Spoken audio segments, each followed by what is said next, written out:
conversations with those providers all along, Sure. and looking at it and saying, we feel, you know, financially wise, that our county's not going to be able to foot that bill, you know, by themselves. We're not going to be able to build something we own and run it, because the cost is just plain prohibitive for that.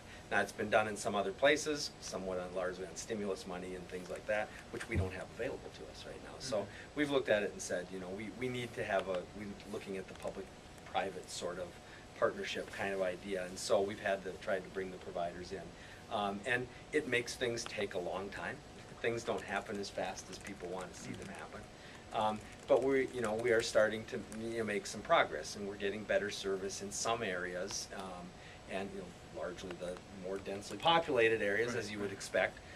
But that's working, and that's starting to help. We need to get that out further, and we're working on some ideas with public-private partnerships to see if we can kind of make that happen. My question is that something that the Office of Broadband will be able to, now that it's established and gets going? Is that an expectation that office is able to help us with navigate these waters of working? I'm just curious. So that's a question I have. No. I think that's something that would help us a lot if that's not, you know, the idea. So. Yeah, I mean, and that's one of the goals we have for this office. And again, I'm not of the ilk. I don't think that we should create offices just for the sake of having them. But if there's a real targeted mission and something that they can do that's going to benefit our communities and our residents, let's give it a shot. And with the office, I mean, breaking those silos I spoke of, that's one thing. You know, smart policy, that's another. A third thing I think is showing communities a way forward with some of their visions, and how you get that conversation started, and having, I think, a more consistent dialogue among, you know, providers in Minnesota and other stakeholders, just so we don't have to keep recreating the wheel when somebody wants to do something innovative or address a problem.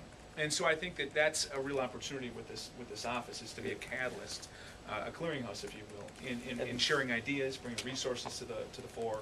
And having some continuity in those conversations. And that's frankly what we'd love to see. You know, we'd love to have a resource that we could go and say, okay, well, they know about these projects that have been done before, and here's the lessons they've learned and the things, and to be able to have that conversation with somebody who kind of was the central collector of, you know, that kind of information, and then able to say, okay, we can help you navigate through, we know where you're at, and this is how it's been done before, or this is new and never been done before, but we can help you navigate through those channels. Right. That would be really helpful, and I think